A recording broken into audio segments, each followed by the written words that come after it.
За тэгэхээр улсын хурлын гишүүн оюун эрдэнэс 2026 оны 3 дугаар сарын 23-ны өдөр гомдол мэдээлэл ирүүлсэнийг авилгатай тэмцэх газар бол хүлээн авсан. За ингээд 3 дугаар сарын 31-ний өдөр бол хэрэг бүртгэлтэй хэрэг нээсэн. Ингэхдээ түүний гаргасан гомдлын дагуу үндэслэлийн дагуу ийм Монгол улсын эрүүл мэндийн тусгай ангийн 22-ийн 4-ийн 3 буюу за улс төрд нөлөө бүхий итгээд ахваа гэсэн зүйл ангаар бол үндэслэн хэрэг бүртгэлтэй хэрэг нээсэн байна. За энэ нь улс төрд нөлөө бүхий итгээд албаныхаа чиг үүргээ хэрэгжүүлснээр хариуд бусдаас хэмжээний авилга ахвал авсан байж болзошгүй гэх утгатай. За эрүүл мэндийн тусгай ангийн 22-ийн 4-р зүйлэн 3 хэсэг зааснаар энэхүү хэрэг бүртгэлтэй хэрэг нээ шалгаж байна. За гаргасан гомдолтой холбогдтол сая таны асуусан гэрчийн мэдүүлгийг бол оюун эрдэнэ гишүүнээс авсан байгаа. За мэдүүлэг аваад ажиллагаа бол нийтдээ 4 цаг гаруй бол үргэлжилсэн. Тухайн өгсөн 894 утас дөрвөн материал яг ямар баримтууд байсан юм бол өгч болох хэмжээнд нь мэдээлэл өгнө. За тэгэхээр тэр талаарх мэдээлэл бол мэдээлэх боломжгүй байна. Тэр бол хэрэг дотор байгаа явц төлөвлөлт үр дүнтэй шууд хамаарна. Тэгэхээр хэрэгт мөрдөн шалгах ажиллагаа үргэлжилж байгаад бол одоогоор бол яг тодорхой нарийн шиг мэдээлэл өгөх боломжгүй байна. Харин гомдлыг бол хинэн шалгаж үзээд хэрэг бүртгэлтэй хэрэг нээсэн. За нийтдээ бол одоогоор өнөөдрийн байдлаар уг хэрэгтэй холбогдолтой 6 хүнээс бол мэдүүлэг авсан. За 3 баримтад нь үзлэг хийсэн байгаа. За мөн аж ахуйн нэгж бусад байгууллагуудаас одоо 5 удаагийн одоо лавлгаа мэдээллүүд авах одоо ийм үрдэн шалгах ажиллагаа явуулж байгаа. За мөн нэр бүхий Монгол улсад үйл ажиллагаа явуулдаг 7 арилжааны банкудаас лавлгаа мэдээллүүдийг авахулахаар бол ажиллаж байна. Амундраа бас гэрчийн хамгаалтанд орох хүсэлтэй авилгатай тэмцэх газар төглөө гэдэг мэдээлэлээс үүнийг яг хүснэ үү? Цахим уу бас нэг цахим уудсан таад мөнгө нэг баримт ч юм нийтлээд байсан шүү дээ. Ямар хэрэгээр ер нь Амундраа гэж хэрэг үүсгэсэн бэ? Авилгатай тэмцэх газраас одоо Амундрад бол холбогдсон байна. Тий. Амундрад мөрдөгчийн дуудан ирүүлэх хуудсыг түүнд одоо өөрт нь цахимаар бол хөргүүлсэн байна. За Амундраа бол хэд хэдэн зүйлийг бол ярьж илээ. За гэрч хохирчийн хамгаалтанд авах. За мөн одоо хамтран ажиллах этгээ дээр тогтоолох гэдэг та бүхэн харсан байна.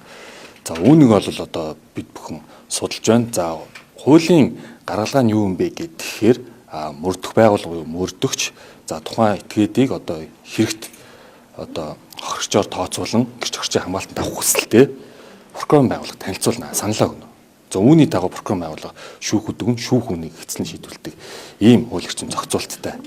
Тийм тэгээд Амундраад бол бид бүхэн хэлсэн байгаа. За тухайн та одоо өөрийнхөө оршин суугаа газрынхаа Монгол улсын элчин сайдын яамаар дамжуулаад бидэнд одоо хүсэлтээ ирүүлэх боломжтой гэдэг бол бид албан ёсоор хэлсэн байна. Амундраа гэж үүнтэй холбогдсон гэж байна шүү дээ. Ер нь тухайн одоо хаана байна? Гадаад улсад бол сүүл. Ямар улсад байгаа нь ялагчаар татсан бол Монголд авчирч шалгах боломж байна уу? За яг энэ талаарх одоо мөрдний шалгах ажил бол цаашаа үргэлжлэнэ. Ямар ч бид бүхэн холбоотой ажиллаж байгаа. Түүнд одоо хууль эрх үүргийг одоо танилцуулж мэдээлсэн байна. Хамгийн чухал асуудал бол оюун эрдэнэ гишүүн болоод тухайн баримтанд донд 2 цагийн бичлэг байгаа гэдэг зүйлийг ярьж байсан шүү дээ. Үнэхээр тийм 2 цагийн бичлэг байсан. Тухайн бичлэгт үзэж танилцсан уу? Тухайн бичлэг дээр ямар мэдээлэл авах гэсэн. За тэгэхээр одоо бичлэгт одоо ямар агуулга байсан бэ? За мэдүүлэгт юу гэж ярьсан бэ гэдэг ч юм уу те. За нөгөө үзлэг нэгжлэг хийсэн эд зүйлд ямар баримт байсан бэ гэдэг нь өөрөө хэргийн мөрдөн байцаалтын төлөвлөлт үр дүнтэй шууд хамаарж байгаа учраас энэ талаар мэдээд бол боломжгүй. Ямар ч сан мөрдний шалгах ажиллагаа бол тасралтгүй шуурга зохион байгуулагдаж явагдаж байсан нь ажиллагаанууд л явагдаж байгаа гэсэн. Амундраг ямар хэрэгээр ялагдчихсаар татсан байгаа. Түрүүний асуусан аль улсад одоо яг өөр амьдарч байгаа. За сая таны асуусан хариултанд хариулахад бол одоогоор л энэ оюун эрдэнэ гишүүний гаргасан гомдолтой холбогдлолтой амун дотор холбогдсон байна. Ямжаа гэдэг хүнийг ер нь шалгаж байгаа авилгатай тэмцэх газар сөрнөлийн паркийн цалингийн илүү гарсан мөнгийг бол Нямжаа. Тийм та бүхэн харсан баг тий. За тэгэхээр уг хэрэгт холбогдуулан бол одоо Нямжаа гэх хүнээс гэрчийн мэдүүлгийг бол авсан баг. Мэдүүлэгт бол харин одоо юу гэж ирсэн, ямар нөхцөл байдал тогтоогдсон гэдэг бол мэдээлэх боломжгүй. За мөн хэрэгт холбогдуулсан та бүхэн харсан бол Улаанбаяр гэж нэг иргэн байсан. Тухайн этгээдүүдээс ингээд холбогдох мэдээллүүдийг гэрчийн мэдүүлэгүүд бол аваад явж байгаа. Оюун эрдэнэ гишүүн нөгөө авилгатай тэмцэх газарт баримт хөргүүлснээс 2 өдрийн дараа хотын дараасан сумья газараас цахим уудсны мэдээлэл нийтэлсэн байсан шүү дээ. Тухайн мэдээллийн дагуу бол шалгаж холбогдсон зүйл байна. За тэр талаарх мэдээллийг бол одоогоор тарах алга. Замдэрийн өмнө төрийн нарийн бичгийн даргын одоо хөрөнгийг битэмжилсэн гэдэг асуудал ирсэн. Тэр талаар хэлсэн бүгд. За авилгатай тэмцэх газраас 2026 он гарснаар нийтдээ эрчим хүчний салбарт холбогдох хэд хэдэн хэрэгт бол мөрдөн шалгах ажиллагаа явуулсан ба тий. За тэгэхээр өмнө нь бол 3 сарын 31-нд за Эрдэнэт булганы цахилгаан түгээх төрийн өмчт компанитай холбоотой албан тушаалтнуудын хэргийг бол мөрдөн шалгах ажлаа дуусгаад прокурор байгууллагууд бол энэ улахаар шилжүүлсэн байна. Шүүх шилжүүлэх саналтайгаар. За зам тээврийн яаны төрийн нарийн бичгийн дарга насан тогтод холбогдох эрүү эрхт нийтдээ 7.5 тэрбум төгрөгөөр үнэлэгдэх 17 үл хөдлөх хөрөнгө 3 тээврийн хэрэгслийг бол битүүмжилсэн байна.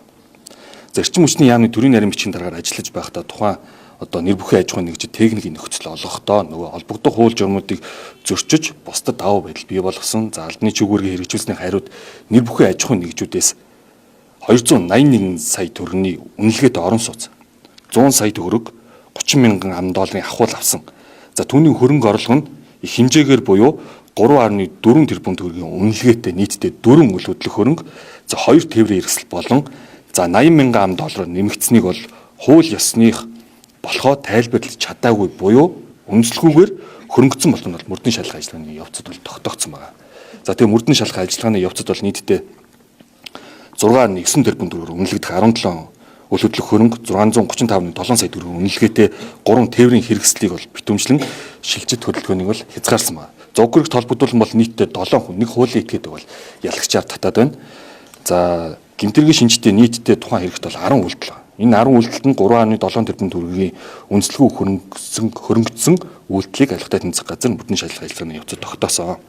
Түүнчлэн уг хэрэгт холбогдуулан нийтдээ 53 хүнээс бол гэрчийн мэдүүлгүүдийг авч за 47 баримтад үзлэг нийслэлийг бол хийж за аж ахуйн нэгж байгууллагуудаас нийтдээ холбогдох 65 лавлгаа мэдээллүүд бол гаргуул авсан байна. За өнгөрсөн хугацаанд бас эрчим хүчний салбарын цонгүй хүмүүс бол шалгагдаж цагдаа хоригдож байсан.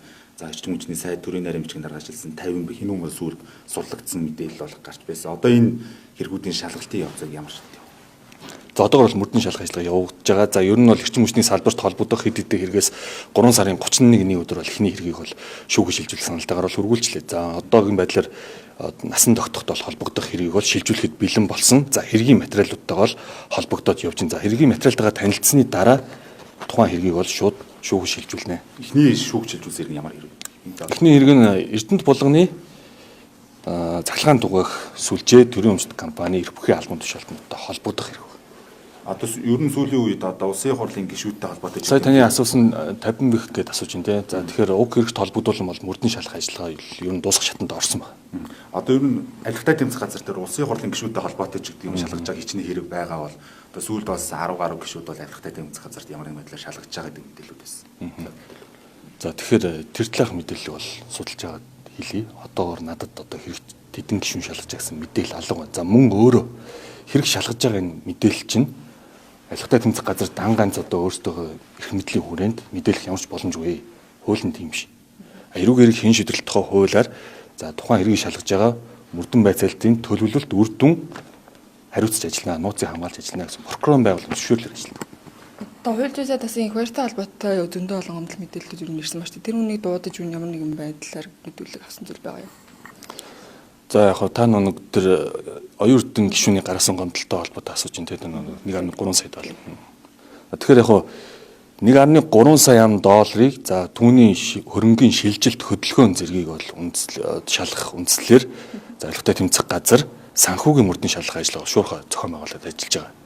За энэ хүрээндээ одоо бид гадаад улсын бас мөн адил ижилчгүүр бүхий байгууллагад бол нэгт хамтарч ажилладаг. Энэ хүрээнд бол холбогдох ажлуудыг бол хийж байна. За гадаад улсаас болон дотоод улсаас шилжсэн мөнгөний хөдөлгөөн түүнийг зарцуулт зэрэг. $1.3 сая доллараас гадна $20 сая асуудал бас нэг яригдаад байсан. $20 сая асуудал. Тэгэхээр энэ хүнийг дуудаж ер нь бол одоогор мэдүүлэг аваагүй зүгээр санхүүгийн шалгалтын ажиллагаа явагдаж байгаа гэж ойлгож болох уу те? Тийм, санхүүгийн мөрдөн шалгах ажиллагаа шуурхай зохион байгуулж явж байна. Энэ яг гэвэл нэг бас тодорхой хэмжээний $1.3 сая гэдэг чинь хэмжээний мөнгө шүү дээ. Энэ их мөнгөний одоо мөнгөний урсгал хөдөлгөөн түүний шилжит хөдөлгөөнийг хэн шалгахад одоо маш их цаг хугацаа цаг наргүй шуурхай ажиллах шаардлагатай. Шинэ чандас дээр баримт бичээд одоо Амандра Монгол Улсын хэлээр хийцээ гарсан. Одоо аль улсад яг амьдарч байгаа. За тэр талаар яг нарийн мэдээлэл өгөх боломж байна. Сүүлд бол Шанхайд байна гэдэг өөрөө стори байж байгаа хүмүүснэр мэдээр амарсан. Түрүүн мэдээлэлээр дахиад асууя л да. Одоо оюутны гишүүний өгсөн мэдээлэл болохоор 2 цагийн бичлэг байгааг ярьжсэн түрүүн тавс мэдээлэл өглөө шүү дээ. Иргэд бол энэ бичлэгт бол юу байгаа гэдэг дээр маш их анхаарал хандуулж байна. Энэ бичлэгт яг ямар мэд юм байгаа юм бол тэрийг бол хийх боломж. Үнэхээр тийм бичлэг яг байгаа. За магадгүй тухайн хэрэг нь бол хэрэг бүтэлтэй хэрэг нээгдээд удаагүй гомдол гаргаач удаагүй сая нэгдсэн байгаа тийм үү. За тэгэхээр энэ хугацаанд юу хийсэн бэ гэдгийг би сайн мэдээллээ. За үүнээс хойш одоо иргэд олон нийтийн зүгээс ийм шаардлага тавьж байна гэдгийг бол холбогдох байгууллагууд нь уламжлая. За үүн дээр прокурорын байгууллагын зөвшөөрөл гарсан тохиолдолд бол түүнийг танилцуулахад бол нэлээд л гэж бодож байна. Хуульчид татаад иргэн дид сайд мөнх эрдэнэс дурддагдаад байгаа шүү дээ. Үүнээс мэдүүлэг авсан юм нэг юм байдлаар. За тэр талаар мэдээлэх боломж байна одоо прокурор мэдээлэл.